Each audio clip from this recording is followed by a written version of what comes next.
Esta charla tiene un título bastante divertido, dice China sobre Vietnam, Mm, porque cuando uno llega a Vietnam, una de las cosas que más de pronto se vuelven impactantes o que más escucha, que más enfáticamente presencia, es esa relación ambivalente con China, ¿no? Porque pues, China tuvo una presencia de 1000 años en Vietnam, o sea, no es un tiempo corto. De esa presencia espero hablar dentro de 8 días. Y hoy por hoy, pues la relación entre ambos países es bastante tensa y es particularmente, digamos, muy resistida por los vietnamitas que miran hacia China con muchísima desconfianza. Esta es la ruta del viaje que nosotros hicimos, esta ruta en azul, cuando fuimos con The Gallery Travels. Entonces, aprovecho que nos la cedió una de nuestras compañeras de viaje, Luz Estel, y nosotros vamos a arrancar hoy, no en un punto exacto de Vietnam, no en Hoi An, en Hanoi, como es el lugar donde nosotros llegamos, sino hablando de todo, de todo, de todo. Como les decía, cuando uno llega a Vietnam, inmediatamente despierta a lo que ha sido esa presencia de China en Vietnam y también muy a lo que representa para la población vietnamita hoy en día esa relación con China. China está en todas partes, en el legado cultural, pero también está en todos esos espacios de desarrollo y emprendimiento económico que se están dando hoy en día. Nuestro guía en Vietnam, Dohan, nos decía que los chinos pensaban que los relojes daban mala suerte. Yo no sé, aquí está María Elisa que nos puede decir si eso es verdad o no, que regalar un reloj era mala suerte y que los chinos le habían regalado un reloj a Vietnam. Yo no he podido encontrar el reloj, él no lo mostró, creo, en Ho Chi Minh, pero le tengo que decir que me mande una imagen del reloj para que lo podamos nosotros también ver. Bien, como les decía, China y Vietnam tienen una larga historia en común. Esa historia comenzó en el siglo III antes de Cristo.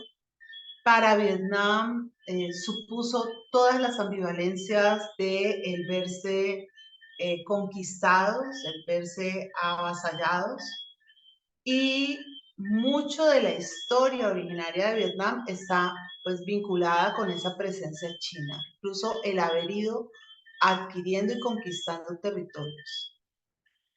China y Vietnam tienen una frontera común de 1.300 kilómetros en la parte terrestre, pero tienen una mayor complejidad fronteriza en relación con el mar que los chinos han dado por llamar Mar de China y que pues lo que ha generado grandes tensiones en relación con Vietnam. Vamos a hacer un poquito el recuento de lo que ha sido esta relación, porque a veces pensamos, bueno, ambos son comunistas, se la deben llevar muy bien, pero no necesariamente por el hecho de ser países con una orientación comunista tienen que llevársela bien, así como dos países por ser democráticos tampoco tienen que llevársela bien o por ser capitalistas. Seamos más correctos en decir capitalistas que democráticos porque recordamos que los regímenes comunistas todos afirman ser democráticos, ¿no? Ellos hacen democracias de un solo partido. Para nosotros que estamos desde el otro lado, pues eso es un poquito complejo y difícil de pensar así, pero ese es el modelo político que ellos siguen. Bien, desde la finalización de la Segunda Guerra Mundial, la situación ya era tensa, porque había 200.000 efectivos chinos que eran dirigidos por el general Lu Han, que habían sido enviados por Chiang Kai-shek a Indochina, que era el nombre que en ese momento tenía el territorio que actualmente llamamos Vietnam. Y los había enviado con el propósito de que recibieran la rendición de las tropas de ocupación japonesa.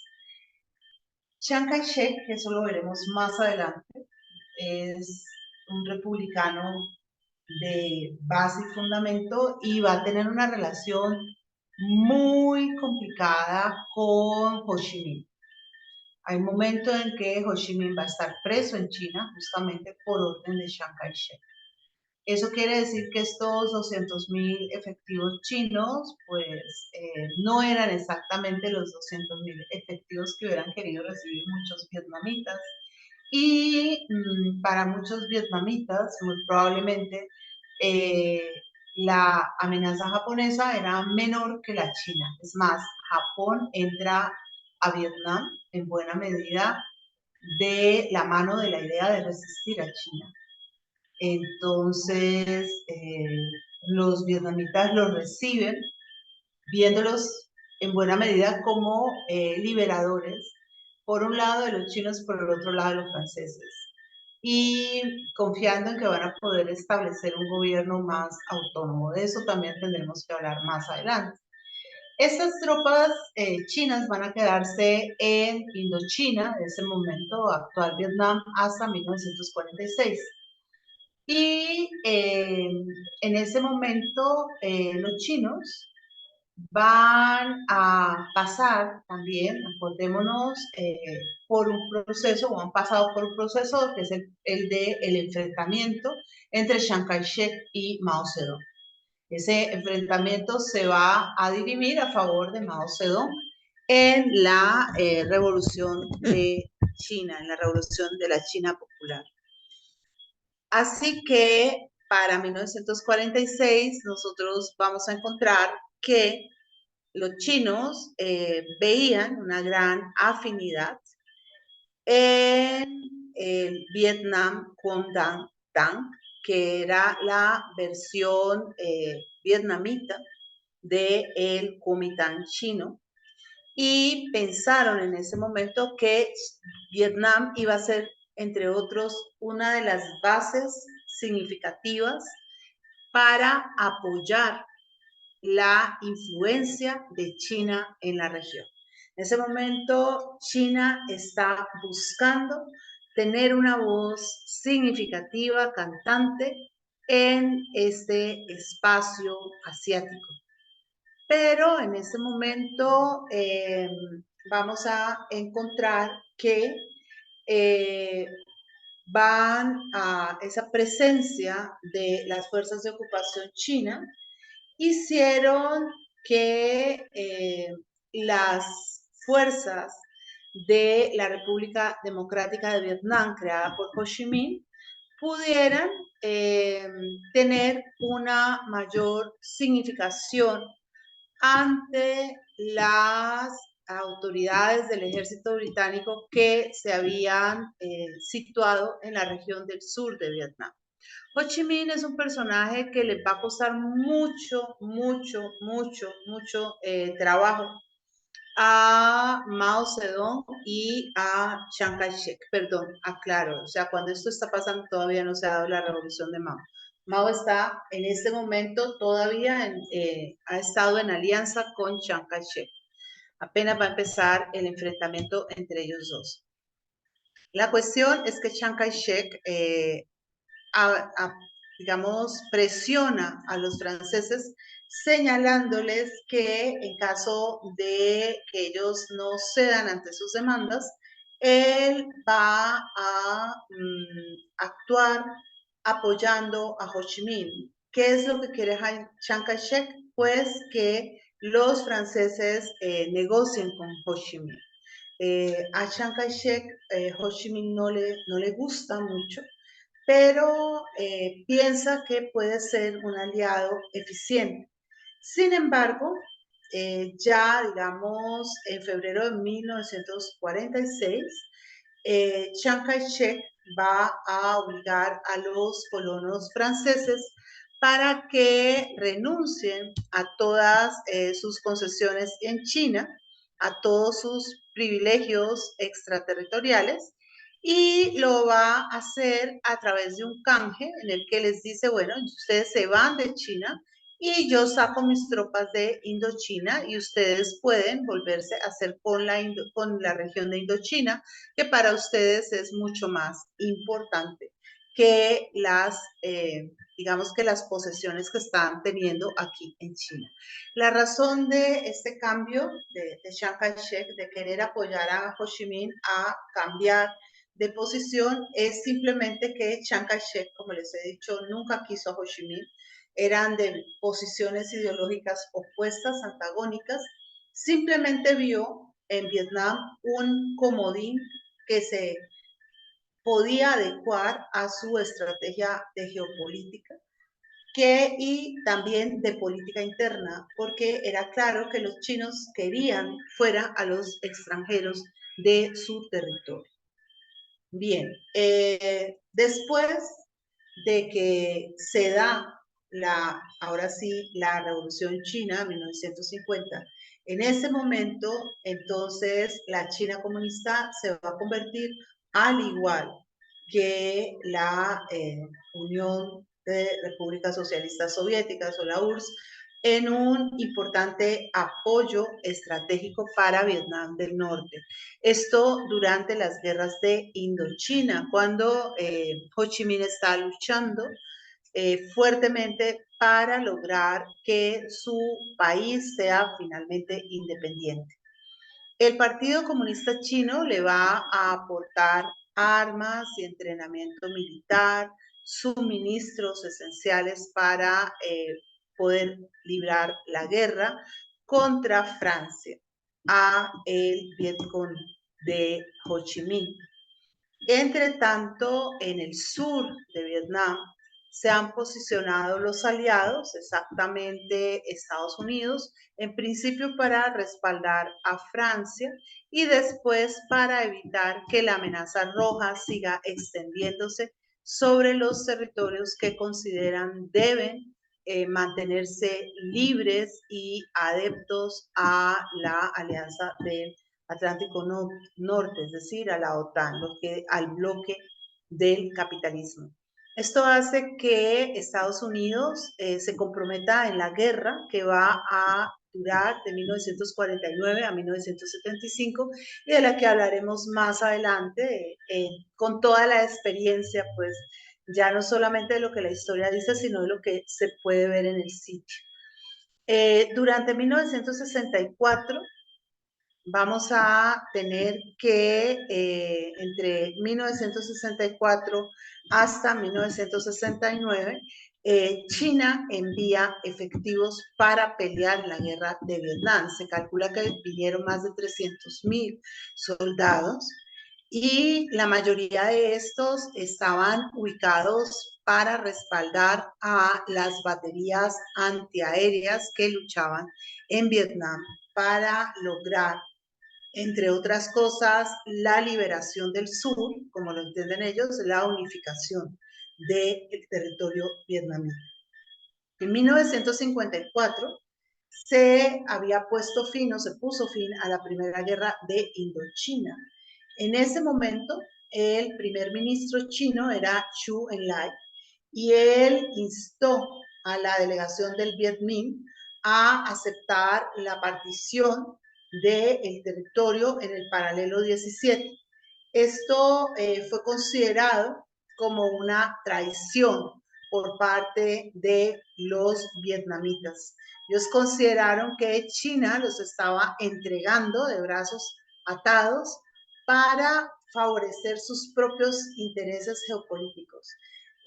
Vietnam se convirtió entonces en los años 60 en un lugar de lucha ideológica muy fuerte, donde se enfrentaron los chinos y los soviéticos.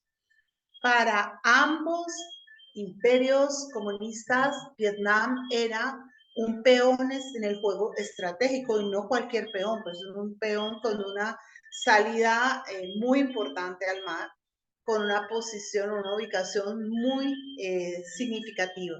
Entonces, lo que vamos a encontrar es que durante todo este tiempo, los, digamos, los dos estados están allí enfrentándose uno junto al otro. En 1964 hay un incidente bastante complicado dentro de este lapso de la historia. Es el llamado incidente del Golfo de Tonkin. En ese momento, ¿sí? En ese momento, Vietnam está, digamos, en una situación bastante compleja y los chinos les dicen, miren, si ustedes rechazan por completo el apoyo soviético, nosotros vamos a, digamos, nosotros vamos a ayudarlos. En el Golfo de Tonkin se habían enfrentado la Armada de los Estados Unidos y los barcos de guerra vietnamitas, que obviamente llevaban, digámoslo así, todas las de perder. Este incidente se usó fundamentalmente para hacer que un mayor número de estadounidenses se comprometieran en el curso de la guerra que se estaba desarrollando, porque ya para ese momento había bastante, digámoslo así, desmoralización de tropas y las personas estaban preguntando hasta qué punto esta guerra era algo que se debía o no se debía mantener. Durante la guerra de Vietnam, los norvietnamitas y los chinos decidieron poner en pausa sus problemas internos y no hablar de sus fronteras y de su expansión sobre el mar hasta que no se hubiera derrocado por completo al gobierno de Vietnam del Sur. Eh, estas cuestiones que estaban separando a los dos pueblos eran de muchos tipos. Por un lado, el modelo ideológico, porque no es lo mismo el modelo ideológico chino que el modelo ideológico ruso. Además, tanto chinos como rusos veían a los vietnamitas demasiado nacionalistas y a veces muy tibios en las cuestiones de radicalizarse en términos del partido. Y yo les daría la razón. Pienso que se siente poco esa matriz ideológica. Está presente, obviamente, eh, está el partido, están las estructuras de poder, pero no escuchas esa convicción ideológica profunda en las personas. Y por otro lado, es cosas bastante sospechosas en relación a la adaptación de este pensamiento comunista. Y digo cosas sospechosas como son todos los templos y la gente todavía practicando el budismo, o sea, prácticas socioculturales que no están completamente adecuadas con la matriz del pensamiento ni chino ni ruso.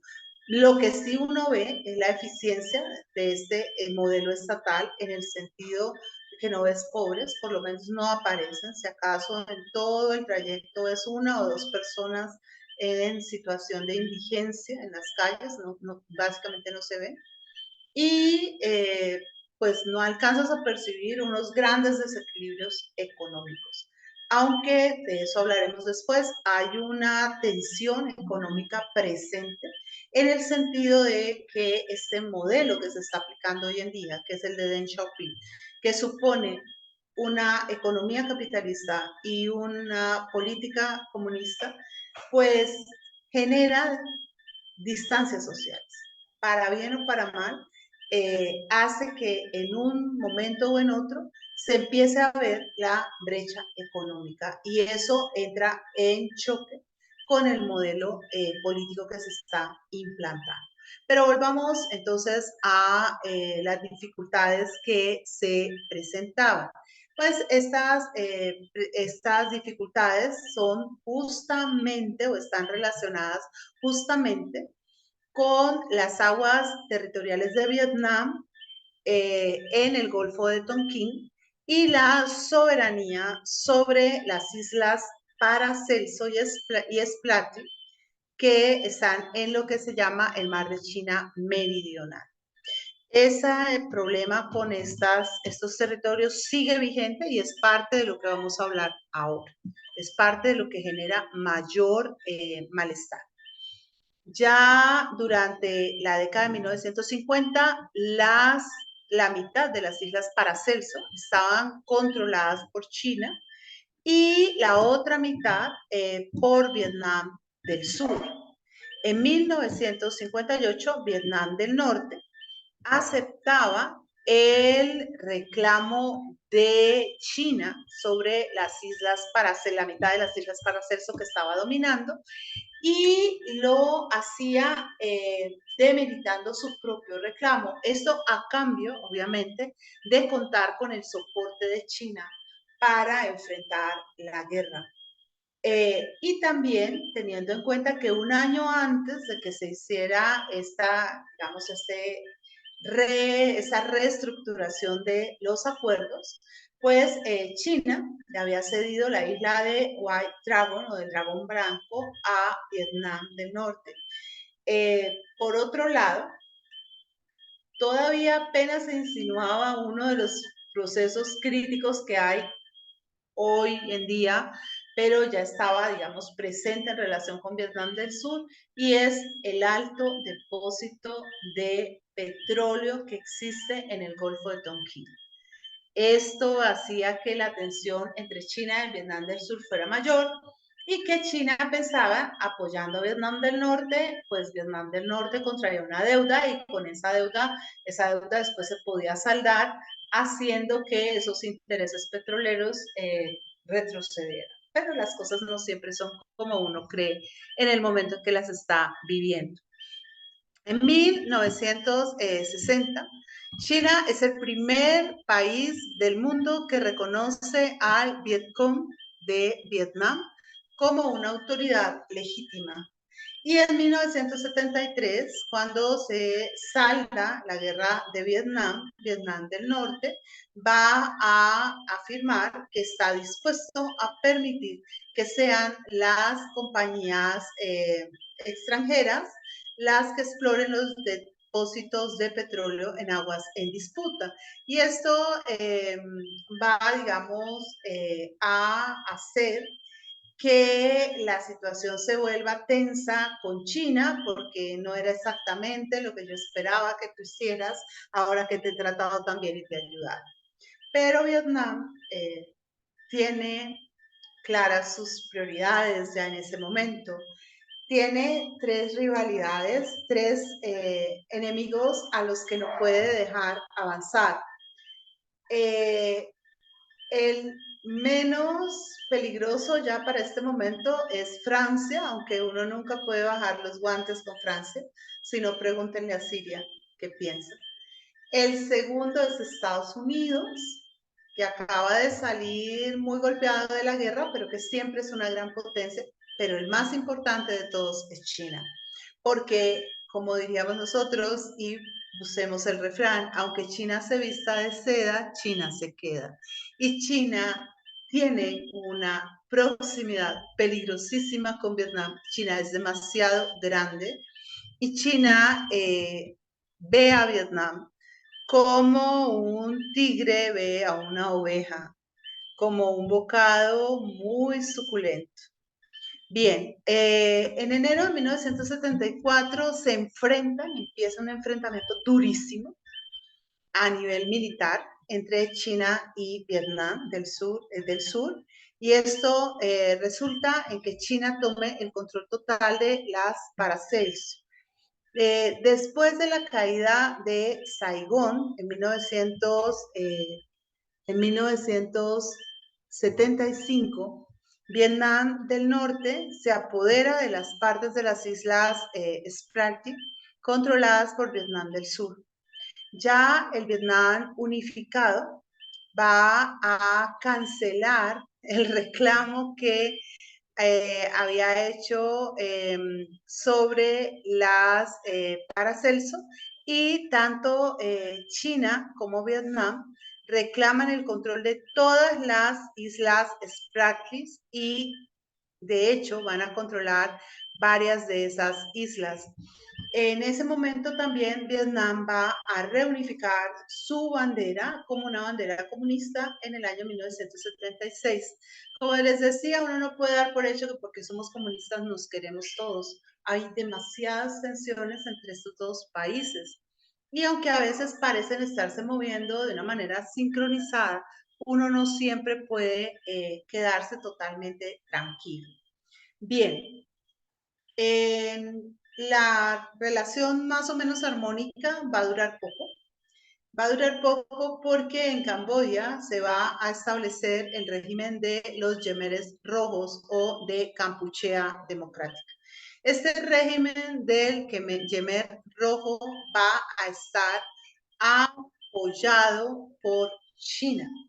Es un régimen del que hablaré cuando llegue a Camboya. Es un régimen retardatario, muy brutal en sus prácticas, y que no habría tenido tantos problemas con Vietnam si no hubiera intentado invadir Vietnam para recuperar territorios que en algún momento estuvieron en disputa entre los dos estados. Y por otro lado, hay otra razón para, digamos, el divorcio momentáneo de China y Vietnam. Este es un matrimonio a la fuerza y es un matrimonio que no, en el que por lo menos siempre una de las partes ha estado muy a disgusto. Va también a verse afectado por el hecho de que Vietnam sigue siendo más cercano a la Unión Soviética que a China. En parte esto se debe a que la Unión Soviética está más lejos de su territorio y no hay antecedentes históricos tan grandes, y presiona menos de alguna manera para que se siga a la fuerza su modelo. Entonces, eso ayuda, digamos, a que Vietnam se ponga más de este lado. Pero hay que tener en cuenta que este movimiento a favor de Rusia va a ser leído como una declaración de enemistad por parte de China. Las cosas se van a poner peor todavía en 1970 porque hay un grupo importante de chinos en Vietnam, la etnia Hoa, que había venido a Vietnam hacía siglos y había llegado, digamos, como parte del proceso histórico de sinización de Vietnam y de presencia de las dinastías chinas en Vietnam, pero también como se había quedado como un remanente del comercio chino en Vietnam. Esto y la invasión de Camboya por parte de Vietnam hizo que la relación con China saltara por los aires. Afortunadamente, digo yo, aquí, como de una manera impropia e inapropiada, pero por lo poco, lo mucho que sé, afortunadamente Vietnam intervino en Camboya, porque la población cambodiana estaba totalmente presa de estos Yemeres Rojos que a ti te mataban simplemente por llevar gafas, ¿no? Si tenías gafas, ya que acabaron con todo lo que no fuera una vida supuestamente netamente campesina. Entonces, la intervención vietnamita, pues se consideró algo oportuno y, sin embargo, como veremos, no dejó de tener sus dificultades y no deja de tenerlas todavía hoy. Bien, entre tanto, China tampoco se está portando muy bien a los ojos de Vietnam porque hay un cambio significativo, y Mao Zedong, que es de un oportunismo político impresionante, cita una cumbre con el presidente de los Estados Unidos, Richard Nixon. Esta cumbre fue muy mal recibida por los países comunistas de la región y muy especialmente por Vietnam, que tenía todavía las heridas abiertas de la guerra, todavía las tiene hoy. O sea, todavía hoy vas y te dicen, mire, hay gente todavía sufriendo los efectos del efecto naranja.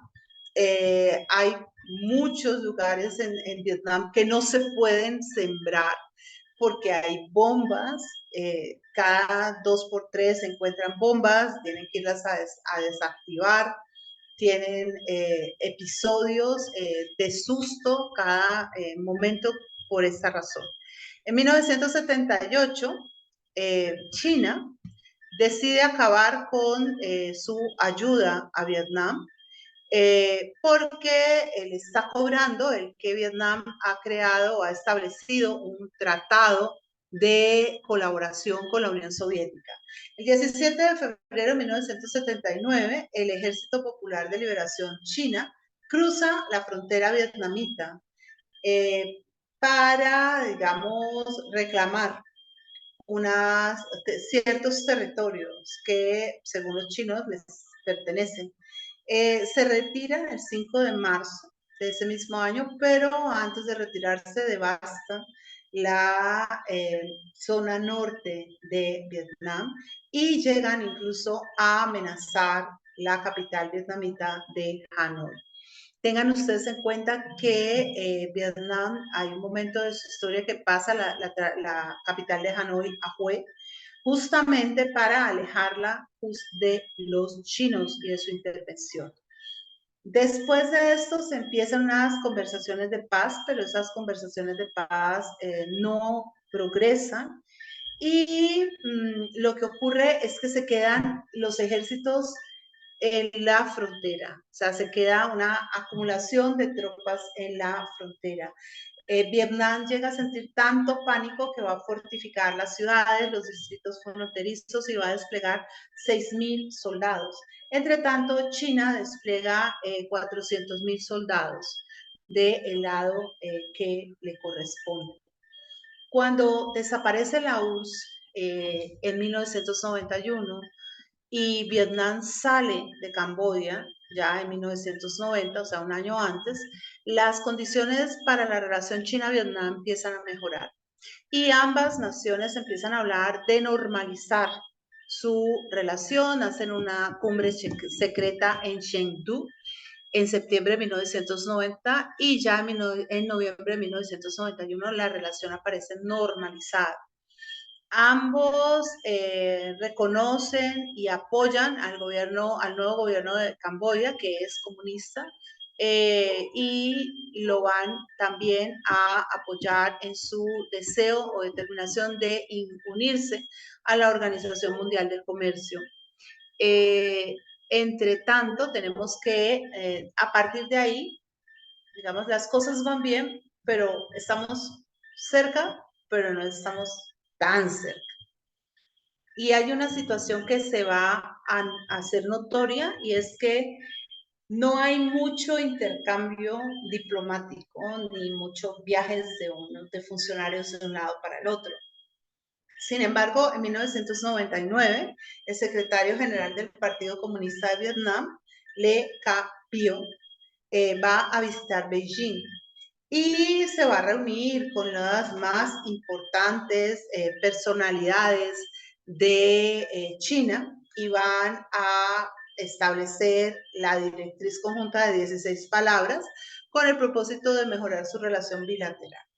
En el año 2000, Vietnam y China resuelven con éxito muchas de sus disputas de larga data sobre las fronteras terrestres y sobre derechos marítimos en el Golfo de Tonkin, incluida la cesión de tierras que van a rodear el Paso de la Amistad, que es el paso para llegar a China. En el 2002, China y la ASEAN van a crear un acuerdo para buscar una solución pacífica y para garantizar que no se den conflictos armados justamente por estas áreas en conflicto que son las áreas marítimas. Para Vietnam, para Camboya, para Tailandia, la ASEAN es muy importante. Para ellos es una realidad muy eficiente y les ha traído mucho bienestar. En el año 2002, Jiang Zemin realiza una visita oficial a Vietnam y en ella se van a firmar muchos acuerdos para ampliar el comercio, la cooperación, para resolver disputas pendientes. Ya estamos aquí bajo la égida de lo que fueron los lineamientos económicos de Deng Xiaoping. En ese sentido, para China, ya Vietnam tiene una cara distinta, no solamente es como en la década de los 50, 60, un espacio para afianzar su postura política, sino que se vuelve sobre todo un lugar para invertir, para desarrollar capital, para crecer económicamente. En el 2020, para la celebración del 75º Día Nacional de Vietnam, el secretario general del Partido Comunista Chino, Xi Jinping, y el secretario general del Partido Comunista Vietnamita, Nguyen Phu Trong, reafirman las relaciones bilaterales. Creo que fue en esa oportunidad que les regalaron el reloj, tengo que aclarar. En los últimos 70 años, las relaciones parecen haberse normalizado, parecen estar siendo buenas, de muchísima colaboración. Nguyen Phu Trong visitó China en el 2022. Ahí se reunió con Xi Jinping. Xi Jinping acaba de ir a Vietnam, o sea, no hace mucho. Y cuando se dio esta visita del 2022, los dos países se pusieron de acuerdo en que iban a trabajar en los protocolos de comunidad, de seguridad, de defensa, en lo que eran las áreas económicas y políticas, y que iban a buscar especialmente la lucha contra el terrorismo, la evolución pacífica, la revolución de color y la politización de las cuestiones de derechos humanos. Eso es algo muy importante. Yo sé que para todos nosotros ver a China hablando de derechos humanos, uno como que levanta el ojo, la ceja, no sabe cómo dónde ubicarse, porque durante mucho tiempo la China, y sobre todo la China comunista, se resistió a aceptar muchos de los protocolos de derechos humanos porque planteó que eran de carácter imperialista. Para ellos, el hecho de tener que llevar su política interna en cuanto a razones de justicia, según los protocolos occidentales, pues es algo que se les ha impuesto y que es de alguna manera violento. Entonces, allí vamos a encontrarnos con que el que hoy por hoy lo estén hablando ya es un avance importante. Así uno piense todavía con mucha desconfianza, ¿no? Bien, y vamos a ver que entonces las visitas, como les digo, siguieron yendo y viniendo de un lado y del otro.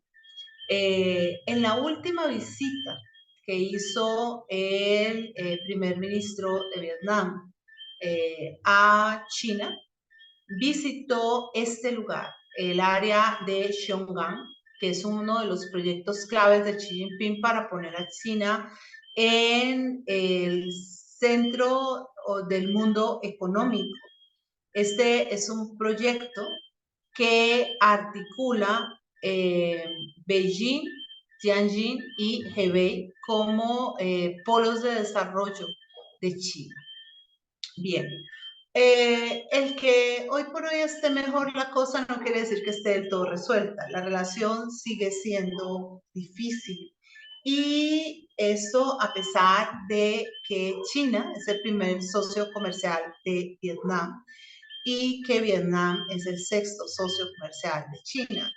Y que además Vietnam es el más importante de los aliados comerciales de China en la ASEAN. Además, ambos países han seguido o han mantenido su línea de desarrollo en torno a partidos comunistas, tienen economías de mercado, o sea, tienen similitudes, tienen características que los aproximan muchísimo. Y esto pues nos llevaría a decir, no, pues se deben identificar y deben tener una relación cada vez mejor, una excelente relación bilateral, pero realmente no es así. Realmente no es así. Esa historia de amistad, enemistad sigue estando allí en la palestra y la población vietnamita es muy reticente, es muy renuente, es muy eh, chinófoba. O sea, quiere a los chinos lejos. Les gusta el capital de China en Vietnam, pero no los chinos en Vietnam. Hay que entender, sí, acá. No, ya no hay Vietnam del Norte y del Sur. Vietnam se reunificó después de 1975, cuando Vietnam del Norte finalmente se impuso y tomó Hanoi. Y tomaron la sede de gobierno de Hanoi. ¿Sí? Luego vamos a pormenorizar un poquito esa parte. Y vamos a ver incluso las fotos todavía allí en donde está la sede, la que era la sede de gobierno de, perdón, no es Hanoi, estoy hablando mal, de Ho Chi Minh. Cuando uno ve, va a Ho Chi Minh y ve digamos, en donde estaba la sede de gobierno, ahí todavía están los tanques con los que entró el Vietcong sobre el gobierno del sur. Bien, la historia de Vietnam va a ser una historia forjada a través de la lucha y siempre, digamos, siempre, el pueblo vietnamita es quizás uno de los pueblos más resilientes de toda la historia. Y lo vamos a ver luchando desde muy temprano, ¿sí? Sí, los tanques entran espérenme un momento, un minuto, listo, donde estaba el gobierno del sur. Bien, no, como les digo, durante más de un milenio Vietnam fue ocupado por las diferentes dinastías chinas, eso se lo repito porque es importante, y nosotros vamos a ver que cuando se trabaja esa parte de la historia, que es lo que espero hacer dentro de 8 días, encontramos una gran cantidad de héroes populares que se destacan fundamentalmente por haber enfrentado a los chinos. Le Loi es uno de ellos y una gran cantidad de calles en las ciudades de Vietnam están bautizadas con el nombre de Le Loi. Por otro lado, nosotros vamos a encontrar que hoy por hoy va a haber varias condiciones que vuelven a ser crítica a la relación. Como ustedes vieron ahorita, no fue tan claro en una parte de la historia el apoyo de China a Vietnam en su lucha. Por otro lado, cuando se dio condicionado, no siempre fue fácil.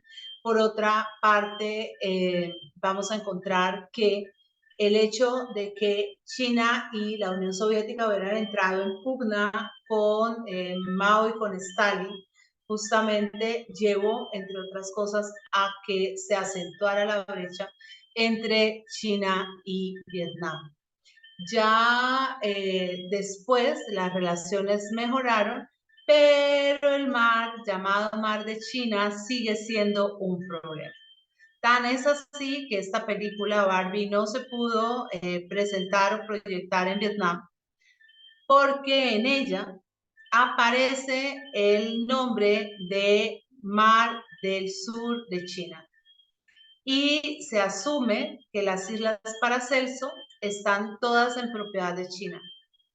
Y esa alusión fue suficiente para que Vietnam desestimara que la película se pudiera proyectar porque les acusó de estar reconociendo la reclamación china.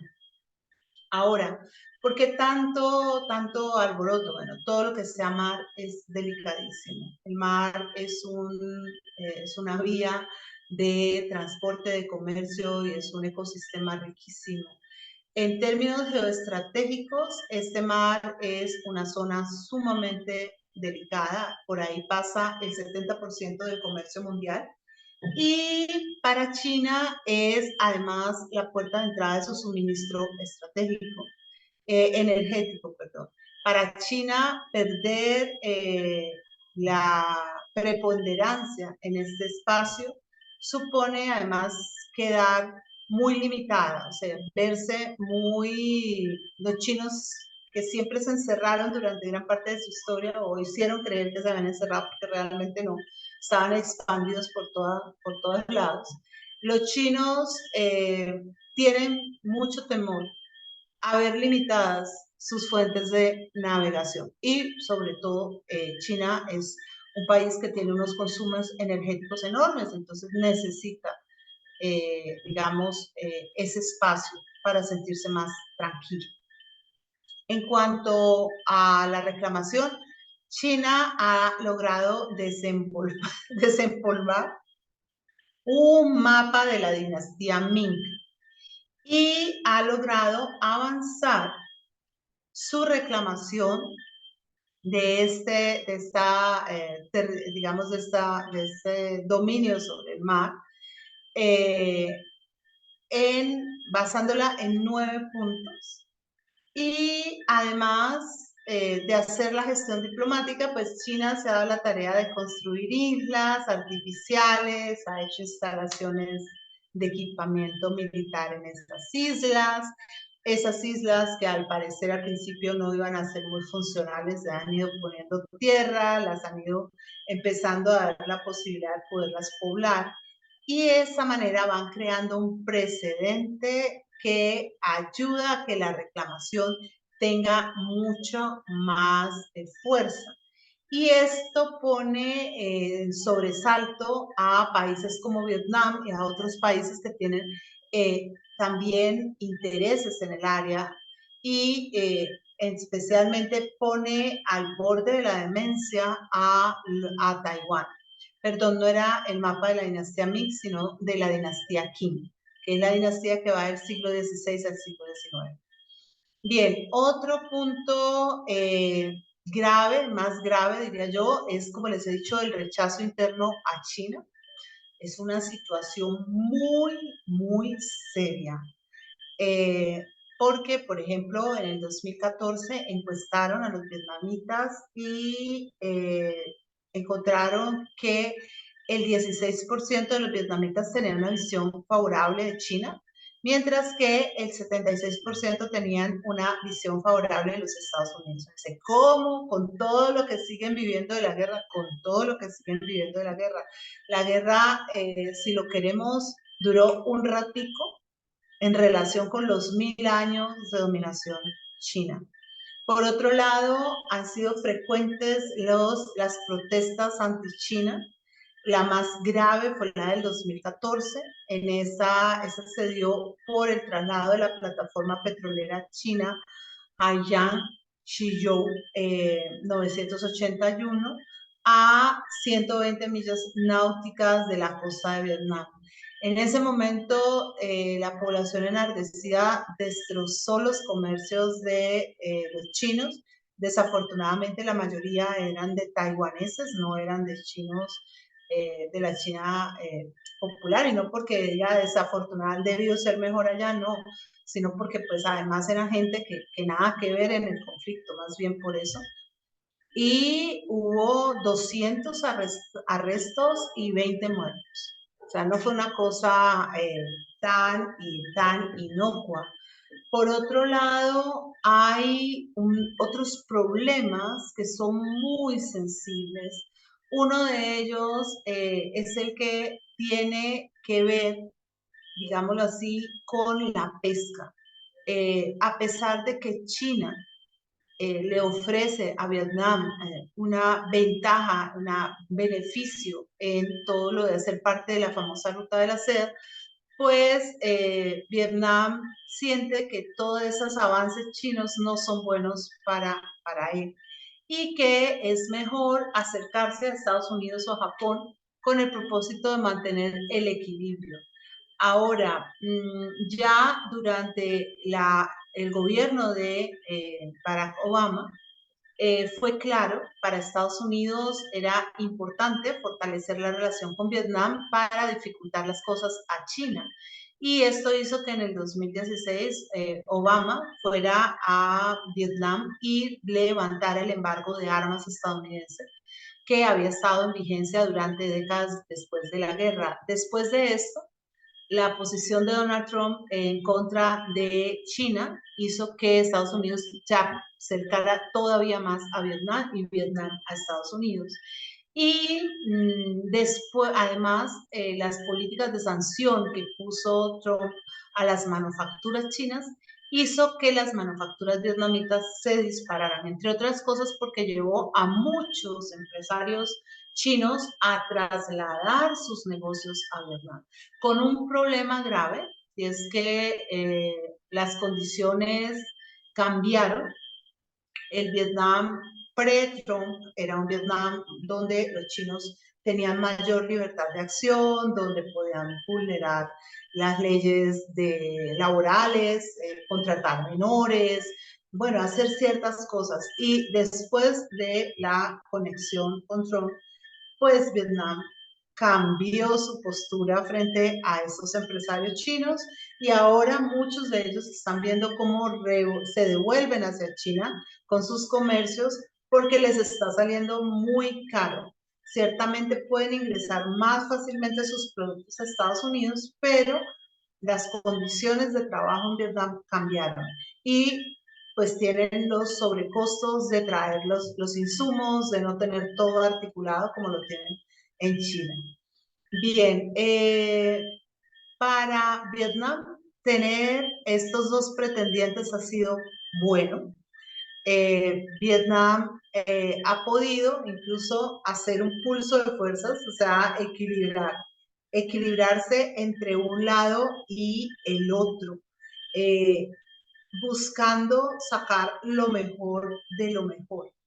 Biden ha seguido la misma política de acercamiento a Vietnam y ahora, no hace mucho, empezaron la construcción de la nueva embajada de Estados Unidos en Vietnam y esta embajada trae además una serie de ayudas a el gobierno vietnamita por parte de Estados Unidos, pero Vietnam tampoco se engancha completamente con Estados Unidos porque no le conviene.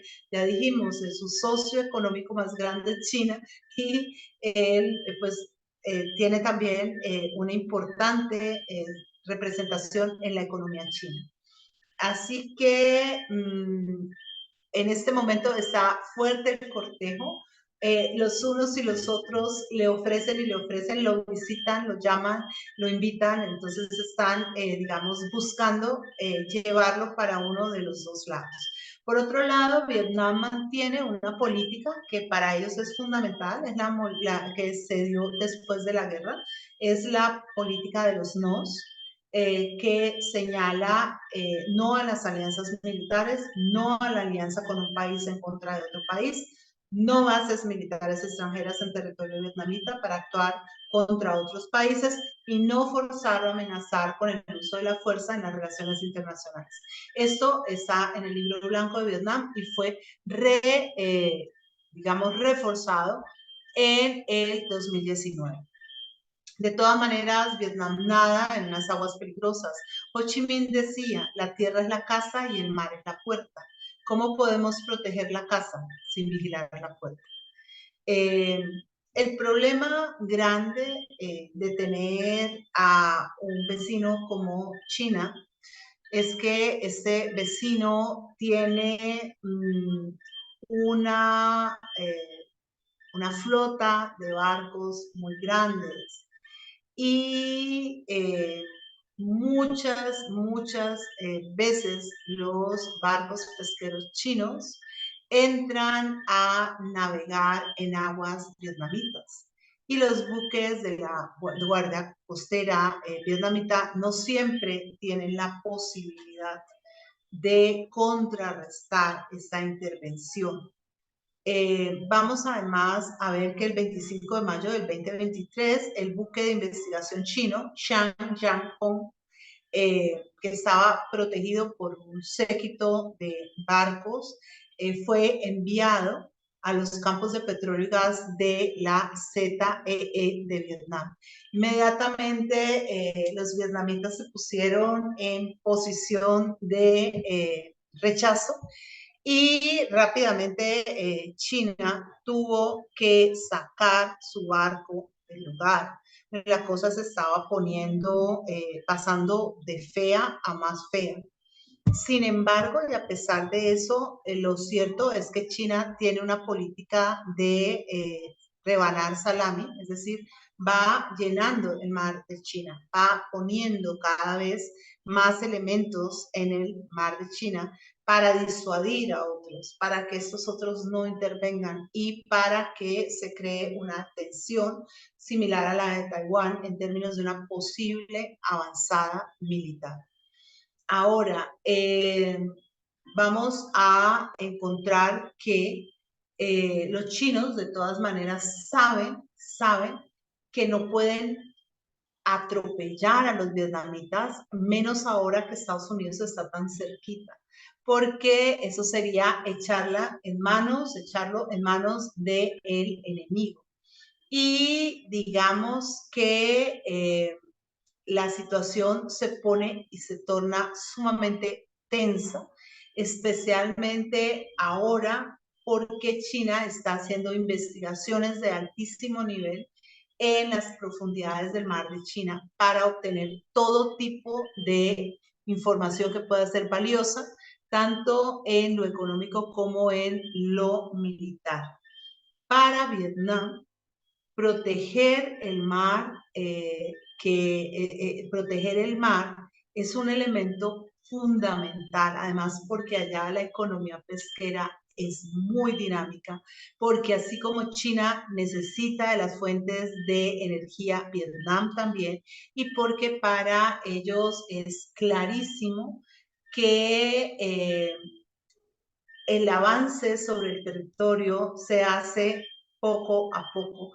Ellos ya han estado demasiado tiempo en la mira de las potencias para expandir sus intereses.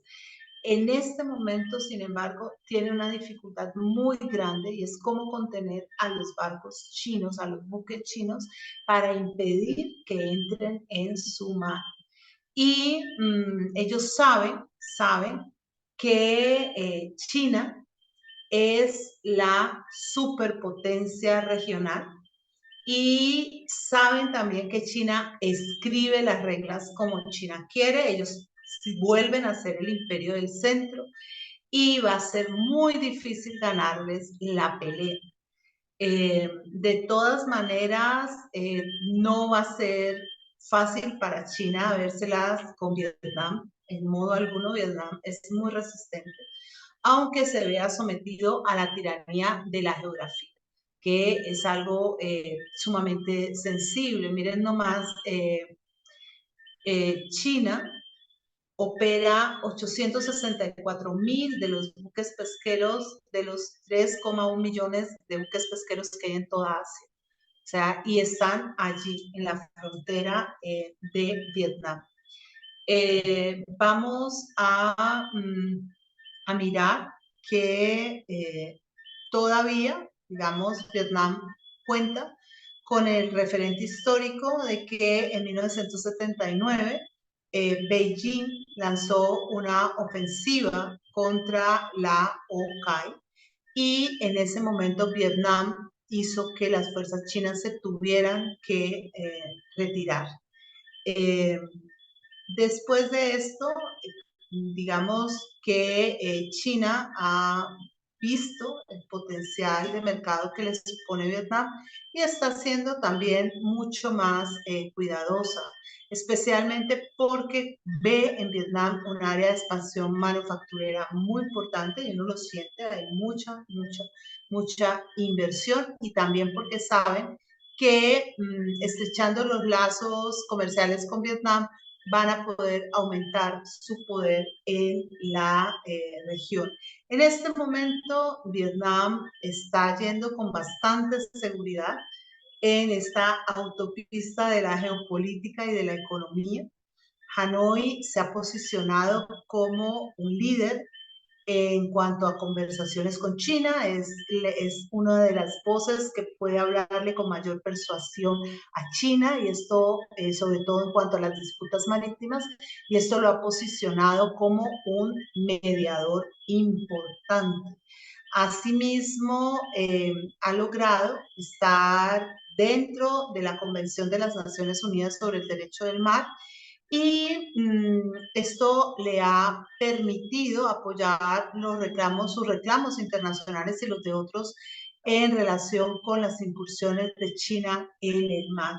Además, ha logrado hacer más sólidos sus vínculos con Filipinas, Malasia, con Indonesia, y ha logrado con estos países crear una serie de patrullas conjuntas para lograr actuar de manera coordinada y abordar de manera eficiente las reclamaciones muy asertivas de China basadas en el famoso mapa de la dinastía Qin. Bueno, esto es un poco lo que ya les había contado. Los comerciantes chinos yendo hacia Vietnam con el propósito de sacar adelante sus empresas, de poder entrar a los Estados Unidos venciendo las resistencias que se han creado desde el gobierno de Trump. Pero, como les decía, las condiciones de Vietnam han cambiado de una manera bastante significativa, y hoy por hoy ya no es tan fácil. Por otro lado, me gustaría aclarar que el impacto de la política Trump fue muy duro en regiones como Guangdong, Jiangsu y Zhejiang, que son de las regiones más productivas en China. Pero en Vietnam, hoy por hoy, están enfrentando problemas que tienen que ver con propiedad intelectual, competencia, gestión de datos. Vietnam está defendiéndose mejor, está defendiendo también mejor a su población, está más empoderado. Y en Vietnam, además, a China le están generando un problema, y es que hay unas leyes bastante serias en términos fiscales en cuanto al uso de la tierra en términos laborales. Entonces, cuando el gobierno de China le está diciendo a los empresarios que se cuiden antes de lanzarse a la aventura vietnamita. Y vamos a encontrar también que los chinos estaban contratando muchos pasantes para sus empresas en Vietnam, pero también están teniendo problemas porque muchas veces la dificultad es que después están en procesos debido a que contratan gente muy joven, y esto los pone en la mira de las autoridades en términos de la explotación juvenil y de explotación de menores de edad, sobre todo. Últimamente muchos trabajadores chinos con visa de negocios o son multados o son deportados tras algunas redadas de los chinos que dicen, de las autoridades vietnamitas que dicen que están trabajando sin un permiso legal. Ya en el 2022, la Embajada de Beijing en Hanoi emitió un recordatorio a las personas que están queriendo hacer negocios en Vietnam, que tengan cuidado con las leyes laborales locales, porque esto nos muestra que digamos, hasta hace muy poco, los chinos entraban como Pedro por su casa, a pesar de la resistencia vietnamita, pero que en este momento las cosas están cambiando. Esto ha sido de tal manera que algunos empresarios dicen que ciertamente entran más fácil su mercancía a Estados Unidos, pero que no están ganando tanto como ellos, digamos, esperaban. Entre otras cosas, porque las políticas internas, como les digo, en Vietnam son mucho más duras y porque la gente tiene una resistencia y tiene mucho malestar. Para Vietnam, su territorio es sumamente precioso. Yo sé que uno puede decir a todos los países, pero no todos los países lo consideran de una manera tan significativa. Los vietnamitas sí, para ellos es sumamente serio y ven a los chinos como una amenaza real. O sea, lo ven como algo que los está realmente, digamos, asediando, les está poniendo las cosas muy difíciles. En la última visita de Xi Jinping, que fue ahora en diciembre del 2023, una de las cosas que estaba buscando era justamente que las empresas chinas que están en Vietnam tuvieran mejores condiciones de trabajo. O sea, y por eso hablan de el apoyo conjunto a las empresas para que inviertan, para que haya un entorno justo y conveniente. Porque para China está claro que Vietnam es una salida eficiente para llevar sus productos a Estados Unidos. A pesar de las dificultades, lo sigue siendo por encima de otros territorios. Y voy a cerrar con esto que me pareció interesantísimo y además aterrador. Y es que hay un negocio que está siendo muy fructífero, aunque muy complejo y más perseguido por China incluso que por Vietnam, que es la venta de esposas vietnamitas para presuntos maridos chinos. Las mujeres se venden por lotes, ¿sí? Y la empresa le garantiza a los interesados sus servicios, localizar la novia, conseguir la novia, que sea joven, que sea hermosa, y lo hace por 30,000 yuanes. Además de esto, se habla en la prensa del producto de compra de esposas como algo verdaderamente hermoso. Los requisitos no son nada estrictos. Las chicas vietnamitas deben tener entre 18 y 25 años y ser puras y hermosas. Esto ha puesto en riesgo sobre todo a las mujeres más jóvenes y más vulnerables, mujeres pobres. Cuando este negocio empezó a operar, digamos, más o menos en los años 80 o 90, muchas mujeres iban a China, sentían que era como ir a Estados Unidos, ¿no? Como algo mejor. Pero la política ha ido cambiando. Ahora, los hombres deberían ser solteros, deben tener ingresos estables, el salario mensual debe estar por encima de 2,000 yuan y deben tener vivienda, gozar de buena salud y amar a su esposo. Mucho menos de lo que pide una esposa china, que pide la casa, el carro, los electrodomésticos, la dote, mejor dicho, una cantidad. Para los hombres sale más barato casarse con novias vietnamitas que con mujeres chinas. La mayoría de estas novias son oriundas de Hanoi y de Ho Chi Minh. Y la empresa contacta a las madres adoptivas, ¿no? Y eso sí, les van a dar todas las facilidades. Puede ser un grupo que esté compuesto solo por un cliente que puede viajar desde Nanning, en la capital de la fronteriza región de Guangxi, a Vietnam o en avión desde Shanghái. Los clientes tienen varias opciones para escoger sus novias. Cada hombre puede elegir a su novia entre 20 y 100 chicas vietnamitas. Váyanse haciendo la idea de las proporciones que están sobre los 20 años, ¿no? Que este proceso se da en un término de 7 días. ahí vamos a ver que los gastos, incluso 30.000 yuanes, incluyen las fotos de los novios, el encuentro, la revisión médica, la certificación de soltería de la novia ante el notario, el pasaporte y la visa de la novia, la comisión del casamentero vietnamita. Obviamente el pago a la familia de la novia y se cuenta con todo menos con el consentimiento de la novia. En general, la novia no tiene mucha opción de decir que no, está muy presionada por los vínculos familiares. Eh, en el caso, digamos, en que nos encontramos hoy en día, ya las autoridades, sobre todo las chinas, han empezado a identificar eso como trata de personas.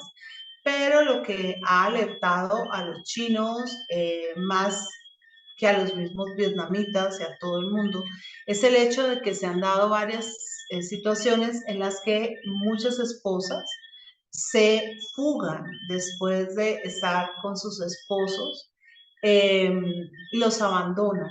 Y se ha encontrado que así, pues además de todo digamos, de todo este cuento de la desaparición de las mujeres y demás, está el hecho de pensar en una posible estafa a los hombres, ¿no? La situación es muy complicada y es más compleja si pensamos que estas son formas básicamente de esclavización. Una mujer que ha sido comprada por el marido no tiene ningún tipo de derecho, no tiene ningún tipo de posibilidad de mejor vivir. Y pues lo más dramático es pensar que todavía ese tipo de prácticas se considera legítima por una parte de la población, tanto por la población que compra como por la población que vende. Y con esto cerramos por ahora. Como les digo, la intención que tengo es la de hacer 4 sesiones sobre Vietnam, ya y en esas 4 sesiones ya ir tocando elementos más concretos de lo que fue nuestro viaje al sudeste asiático. Les escucho, me cuentan cómo lo sintieron, cómo nos fue. Muy interesante, Gilma. Gracias, Gilma. ¿Son la misma raza? No, son etnias diferentes. Los chinos son Han. Obviamente en China hay otras etnias, pero la etnia dominante es la Han. Y en Vietnam hay 19 etnias, de esas hablamos la próxima vez. Son diferentes. Ok, gracias. No, muy interesante, Gilma. Muchas gracias. Realmente es otro mundo, ¿no? Es otra vida. Es otra vida. Y bueno, me parecía importante hacer esta parte porque de verdad es una cosa muy sensible, ¿no? El rechazo es muy marcado, pero hay razones de fondo. Una historia muy interesante porque uno oye, lee noticias por ahí sueltas, pero no toda esa evolución que hiciste hoy, la trayectoria. Muchísimas gracias. Bueno, no, con muchísimo gusto. Maravillosa, maravillosa y muy bien con tus láminas y todos los mapas. No sabemos tanto de eso. Muchas gracias. Con todo el amor del mundo. Creo que por aquí hay varios de mis compañeros de viaje, eso espero. Y que ojalá me acompañen en este recorrido. Ya la próxima vez pues hablaremos de lo que fue esa presencia de China originaria en Vietnam, ¿no? Lo que fue originariamente y todo ese proceso, como les digo, siempre la gente dice, no es que China se encerró detrás de la muralla. No, China es un factor determinante en el desarrollo de Asia. Hoy en día tienen todas las dificultades que tienen, pero como les digo, uno lo que siente y quizás una de las cosas más fuertes en relación con, digamos, con todo lo que es para Vietnam resistir, la resistencia. Las personas que estábamos en género, seguimos con esto, ¿cierto? Sí, Esta sigo es con la Vietnam. propuesta. Ok, Esta es la propuesta. La listo, propuesta es perfecto. Vietnam, Listo. 4 sesiones. Muy bien. Y Muy bien. vamos primero a lo que fue la formación de Vietnam y China. Luego, pero también con elementos matizados, ¿no? Con unas partes de historia, pero otras partes también. Como les Bueno, digo, muy bien. de lo Entonces, que sigamos. vimos por allá. Aquí En invitamos. este horario, es a las 7 de la noche los lunes. De las 7 de la noche los lunes, sí, señor. Yo me apunto, Gilma. Bueno, mi amor, muchísimas gracias. Sí, Muy claro, ahí seguimos, interesante. Gilma, gracias. Bueno, en todo caso, un abrazo muy grande. Me despido porque me voy con Japón. Estoy en japonesida. No, ustedes no se imaginan. Eso ha sido una locura. Ese Japón es una locura. En todo Bueno, feliz caso, un Japón. abrazo. Feliz noche para Muchas todos. gracias por estar Gracias, Gilmeta. aquí. Gracias. Ay, me encanta haberles Buenas visto. noches. Chao. Chao, mil Chao. gracias. Albita, tú eres Albita que viajamos juntas. Sí, gracias. Sí, No te señora. me pierdas que necesito hablar con su merced persona. Bueno, gracias. Sí, bueno. Ya Sarita también sé que está por ahí, que con Sarita también viajamos. En todo caso, un abrazo muy grande. Ven. ¿Listo? Nos vemos. Chao. Feliz noche. Feliz noche. Chao. Ay, mi misis, te amo. Chao.